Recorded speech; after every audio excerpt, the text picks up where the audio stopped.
nós queríamos falar algo que não falamos. E quando percebemos que já dissemos o que não deveríamos ter dito, é tarde demais. Já ferimos o nosso irmão, já magoamos o nosso irmão. Às vezes, na nossa convivência, eu gosto muito de uma comparação que um escritor fez. Ele disse que a igreja é igual uma comunidade de porco-espinho. E está aquele inverno danado, aquele frio, e os porco-espinho, eles têm uma opção: ou eles se juntam e resistem ao frio, ou eles se separam e morrem. Só que tem um problema: quando começa a se juntar um ao outro, os espinhos começam a furá-los. O espinho de um porco fura o outro, que fura o outro, e eles vão se furando. Mas eles têm que resistir, eles têm que ficar juntos, porque senão vão morrer. Queridos, a igreja do Senhor é assim.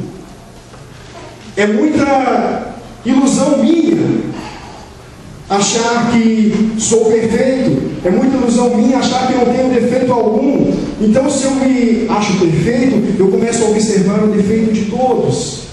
E eu esqueço que os meus espinhos começam a furar os meus irmãos, assim como os espinhos dos meus irmãos também me furam. É por isso que precisamos do amor, esse amor de verdade. E um dos espinhos que mais fura os outros é a nossa língua. A nossa língua fura os nossos irmãos. A nossa língua mata os nossos irmãos. Quando Êxodo 20 fala não matarás, não está falando só de tirar a vida. As nossas palavras também matam os nossos irmãos. As coisas que falamos ferem a alma dos nossos irmãos. E agora imaginem o texto, eu não estou me recordando, o texto de Romanos, que é Romanos 7, fala que nós devemos ter todo o cuidado com a vida que o Senhor edificou. Eu não posso sair dizendo tudo o que penso. Eu não posso sair... perdoem a expressão, vomitando as minhas verdades nos meus irmãos. Eu não posso dizer tudo o que quero às pessoas e achar que estou fazendo isso para o bem delas. De modo que quando conseguimos, o texto é muito rico em dizer, olha, muito assertivo em dizer, lógico, a palavra do Senhor, se você domina a sua língua, você alcançou a perfeição. De modo que eu reconheço diante do Senhor que eu não sou perfeito. Mas, queridos, isso não deve ser motivo para que eu não busque a perfeição. Então, uma pessoa madura, ela domina a sua língua, ela aprendeu a arte de ser mestre da sua língua. Não é a minha língua que me domina, eu sou quem a domina. Tiago 4, do versículo 1 ao versículo 3, algum irmão poderia ler, por gentileza? Tiago, no capítulo 4, versículo de 1 a 3. Onde vem as guerras e conflitos em vós, não bendito a saber, os vossos eleitos, que nos vossos membros guerreiam, cobiçais e nada tendes, sede invejosos e cobiçosos, e não podeis alcançar. Combateis e guerreis, e nada tendes, porque não pedis. Pedis e não recebeis, porque pedis mal, para os gastardes em vossos deleites. Uma pessoa madura, ela é pacificadora e não problemática. Queridos, nós estamos falando de maturidade, estamos falando de crescimento. Dentro das nossas igrejas, eu não diria, dentro da igreja de um modo geral, a igreja atual, as pessoas sempre buscam destaque. As pessoas querem galgar cargos na igreja, querem aparecer na igreja, e tudo para satisfazer o ego. As pessoas querem satisfazer o seu ego. Eu gosto de estar à frente, eu gosto de todo mundo me veja, eu gosto que todos perdoem meus meninos. Eu vou usar o exemplo porque vocês ficam aqui na frente, é inevitável ser visto por todos, mas eu gosto de tocar porque todos vão me ver. Eu gosto de pregar porque todo mundo vai estar me assistindo. De modo que alguns erroneamente têm buscado para si títulos. Os irmãos têm ouvido falar título de apóstolo, de querubim, patriarca e por aí vai. Títulos aos quais a Bíblia não reconhece mais. Creio eu, o último apóstolo foi o apóstolo Paulo, e ele teve um trabalhão para provar isso. Mas qual o intuito das pessoas? Porque são crianças. Quando nós colocamos um adulto e uma criança juntos, nós podemos notar perfeitamente a diferença. A criança, ela não fica satisfeita se ela não é notada. Os irmãos, a minha filha que não está aqui, desceu com a mãe que foi trocar a fralda, ela tem 8 meses. Se você a ignora, ela já começa a manifestar as manhas, começa a chorar, a gritar, porque ela quer atenção. E dentro dessa mescla que temos de crianças e adultos, existem as crianças que querem atenção. Existem as crianças que brigam por um brinquedo, e esse brinquedo muitas vezes trata-se do estar visível. Queridos, o problema é que o crente, que ele é maduro,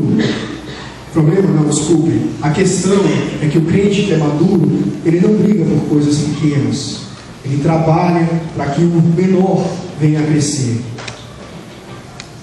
Ninguém tem um juízo fora do lugar para brigar sozinho.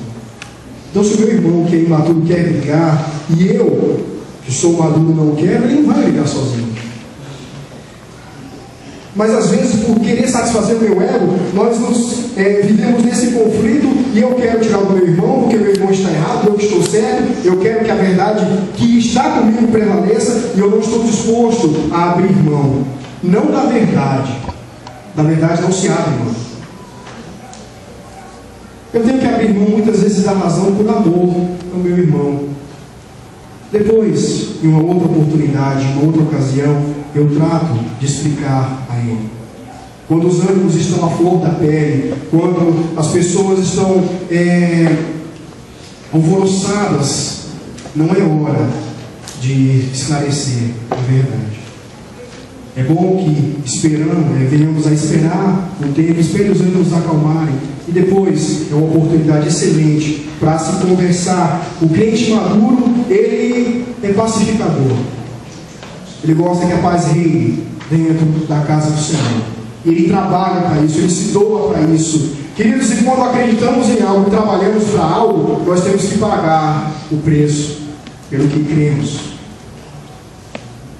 Assim como o amor que a Bíblia nos ensina não é aquele amor mágico que o mundo prega, o relacionamento entre os irmãos não é. O relacionamento entre os irmãos não é mágico. Eu acredito que causei muita dor de cabeça a alguns irmãos aqui. Alguns irmãos olhavam para mim e falavam: eita, esse aí tinha que ser filho do pastor. Eu ouvi isso a vida toda. Tinha que ser filho do pastor. Ouvi: olha, você é filho do pastor, como é que você fica desse jeito? Você que tem que dar o exemplo, você que tem que ser assim, você que tem que ser assim. Quantas vezes ouvi isso? Quantas vezes aqui se encrenca com muita gente? É bom rever os irmãos, que eu posso ver quão grande é a misericórdia do Senhor na minha vida. Quão grandes coisas o Senhor fez por mim. Como disse o irmão Silas, como o Senhor tem paciência com a gente. Maduros e imaturos, fracos, fortes, como o Senhor manifesta o seu amor. Nós podemos ver isso todos os dias. Então o crente, ele é pacificador. O crente maduro, ele é pacificador, ele não quer saber de confusão. Ele quer que haja paz entre todos. Queridos, nós podemos medir a maturidade espiritual de uma pessoa por sua paciência e por sua vida de oração. nós podemos medir a maturidade de um crente, e esse crente somos nós. Eu não devo ser apto a sair mensurando a maturidade dos outros. Esse irmão é maduro, esse irmão é imaturo, olha lá, olha o irmão fazendo aquilo ali, é imaturo pra caramba. Isso não é cabível a nós. Medimos, vemos se somos maduros ou não, reconhecemos alguns irmãos em sua maturidade não pela sua paciência e a sua vida de oração. Queridos, está em duas coisas que não dá para fingir. Você não pode fingir ter paciência. Às vezes, por não querer atritos, não querer confusões, nós deixamos as coisas passar, fingimos ter paciência, mas essa paciência fingida, uma hora acaba. E essa hora que essa paciência que eu não tenho, que eu nunca tive, acaba, é a hora que eu estou em cima das pessoas. É a hora que eu vou com toda a minha fúria, com todo aquilo que ficou guardado no meu coração, para cima do meu irmão. E aí nós usamos a expressão, o irmão perdeu a paciência. Não é que ele perdeu, ele estava sufocando dentro dele aquela situação, e aí naquela hora de fúria ele levantou toda a ficha do irmão. Olha, o irmão fez aquilo, fez aquilo, ele tem que ouvir alguma coisa, eu tenho que falar alguma coisa para ele, eu tenho que repreendê-lo, não é possível. Não se repreende um outro quando se está furioso. Vida de oração também não dá para fingir. Todos esses itens de maturidade que nós acabamos de ver são possíveis através de uma vida de oração. Quando você tem uma vida de oração, você não duvida de quem o seu Deus é. Você não se desespera diante das dificuldades, das pressões que a vida oferece. Você não trabalha para satisfazer o seu ego quando você tem uma vida de oração. Quando eu tenho uma vida de oração. Paciência e vida de oração não se fingem. Ou nós temos, ou nós não temos. Queridos, eu fico pensando nisso, como um crente em Cristo não tem vida de oração. Como pode? Quando eu era 12, 13 anos, eu achava que orar era muito chato. Orar é muito chato. Eu fico falando com Deus, Deus não me ouve, Deus não responde. Eu fico falando sozinho. Ler a Bíblia, então, é muito trabalhoso. É um livro que não tem figuras, não tem entretenimento na Bíblia. Com 12, 13 anos, mas graças a Deus, a vida da gente muda. Eu digo que sirvo a Deus, eu digo que tenho um compromisso com Deus, pelo menos foi isso que eu afirmei quando o recebi como o único Senhor e Salvador na minha vida. E como é que eu tenho Ele como Deus, que eu digo que o sirvo se eu não converso com Ele, se eu não levo as minhas dificuldades até o Senhor, se eu não entrego a minha vida diante dele em oração, a quem eu estou servindo? Querido, se você não ora, você está se enganando. Não que Deus não conheça você, não que Deus não saiba o que você sente, não que Deus não saiba o que você vai sentir ainda, não que Deus precise que você conte a Ele o que você está sentindo para Ele saber, mas a oração ela faz bem primeiramente a mim. Minha oração é quando eu chego diante do Senhor e eu me esvazio totalmente de quem eu sou. Olha, Deus, o Senhor, eu sei que o Senhor, na sua palavra, o Senhor disse que eu tenho que amar o meu irmão, mas Deus, está difícil. Deus, eu não tenho paciência com o irmão, nunca disse isso e aquilo, e eu tenho que ficar calado. Deus, a minha vontade é chegar para o meu irmão e falar tudo o que eu estou pensando, mas eu sei que a vontade do Senhor não é essa. Temos que reconhecer quem somos, reconhecer as nossas falhas diante do Deus o qual nós servimos. Pode passar, será? Queridos, nós devemos ser sinceros com Deus e também conosco, reconhecer nossas falhas e pontos vulneráveis. Nós devemos saber, nós sabemos quem somos, sabemos aonde falhamos, sabemos os defeitos que temos, e esses defeitos devem estar diante do Espírito Santo de Deus, para que sejam tratados. Esses defeitos sejam tratados. Nós não podemos ser crianças para sempre. Existe um personagem, acho que é da Disney, chamado Peter Pan. A psicologia, eu não sou psicólogo, graças a Deus, a psicologia ela define a síndrome de Peter Pan. é aquela pessoa que não quer crescer. O mundo que ela vive quando é criança é perfeito, é bom, ela não tem dor de cabeça, ela não tem tantas preocupações, e aquele mundo está bom, e ela vai crescendo no corpo, mas a mente continua sendo criança. Queridos, nós não podemos ser crianças eternamente, de modo que eu preciso crescer na graça e no conhecimento. A maturidade pode passar, filho. A maturidade, ela traz renovo, transformação para a minha vida. Eu estava meditando sobre o texto de Romanos 12, Romanos 12, versículo 2, diz o seguinte: não se amoldem ao padrão deste mundo, mas transformem-se pela renovação da sua mente, para que sejam capazes de experimentar e comprovar a boa, agradável e perfeita vontade de Deus. Eu já sabia que a vontade do Senhor era boa, perfeita e agradável. Mas ao meditar nesse versículo, eu entendi que enquanto eu não deixar os moldes do mundo, enquanto eu não me entregar completamente nas mãos do Senhor, não aceitar, não receber a vontade de Deus, enquanto eu não fizer isso, não deixar que o Espírito Santo trabalhe na minha vida, a vontade do Senhor para mim vai ser um fardo. A vontade do Senhor para mim não vai ser boa, perfeita e agradável, porque eu ainda estou moldado ao mundo. Eu não posso ter as duas coisas, não posso estar nos dois moldes. Ou estou nos moldes do mundo, ou eu deixo o Espírito Santo me remodelar. Eu deixo o Espírito Santo trabalhar para a minha vida. E quando eu deixar isso acontecer, quando eu deixar o Espírito Santo trabalhar, aí sim eu vou experimentar qual seja a boa, perfeita e agradável a vontade do Senhor. Queridos, por quê? Os frutos da maturidade, quando eu for mais maduro, a maturidade vai me fazer mais amoroso, ela vai me conduzir ao caráter de Cristo. Eu vou ficar cada vez mais parecido com o Senhor, porque eu recebi Jesus, eu disse que eu sou discípulo dele, eu disse que eu o aceitei, então é com ele que eu tenho que parecer, é com ele que eu tenho que ser, é a ele que eu tenho que me modelar, é ele que eu tenho que imitar. Então, à medida que eu amadurecer, eu vou ser conduzido cada vez mais ao caráter de Cristo. Consequentemente, eu vou me aproximar mais de Deus.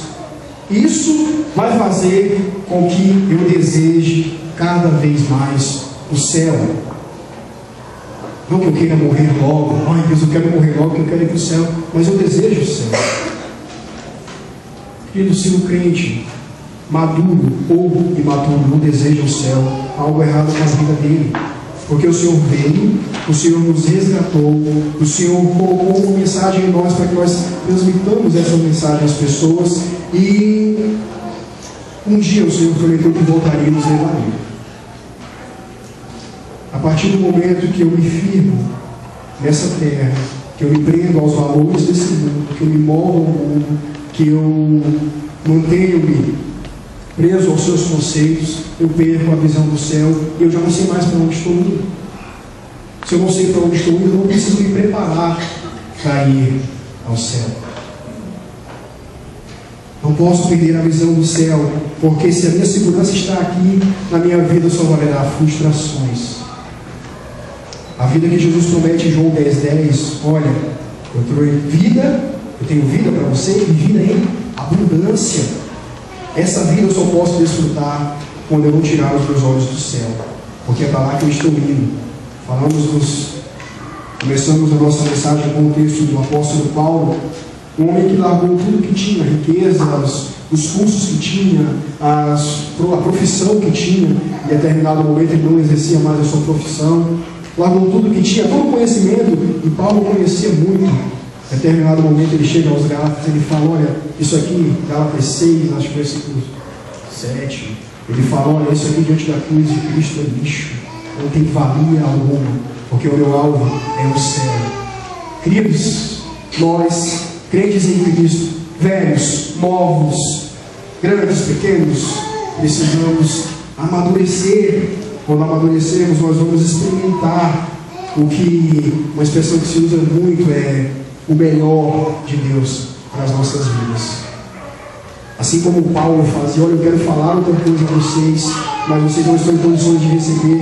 Deus quer nos abençoar grandemente, cada vez mais, mas Deus não nos dá bênçãos e nós não estamos prontos para recebê-los. Devemos amadurecer. Isso será possível à medida que eu deixar, que eu permitir que o Espírito Santo trabalhe na minha vida. Gostaria de orar pela vida dos irmãos. Posso, pastor? Tem aí, eu passei um pouquinho do horário, me perdoe. Gostaria de orar pela vida dos irmãos. Tem a minha também, preciso de oração. E agradeço aos irmãos que continuam, têm orado por mim. Oremos. Senhor Deus, nós agradecemos, Pai, pelo Teu amor. Agradecemos, Senhor, pelo Teu cuidado, Deus, pelo Teu carinho, que manifesta, Senhor, todos os dias das nossas vidas, Deus. Obrigado, Senhor, pela Tua misericórdia e por todo o cuidado que o Senhor tem conosco, Pai. Senhor, reconhecemos que temos falhado diante do Senhor, ó Deus. Às vezes nós queremos fazer as coisas pelas nossas próprias forças, Senhor, e acabamos por falhar, ó Deus. Nós queremos colocar nossas falhas diante do Senhor, ó Deus, para que o Senhor possa moldar as nossas vidas. Senhor, nos colocamos nas Tuas mãos, ó Pai, e esperamos, Senhor, o melhor.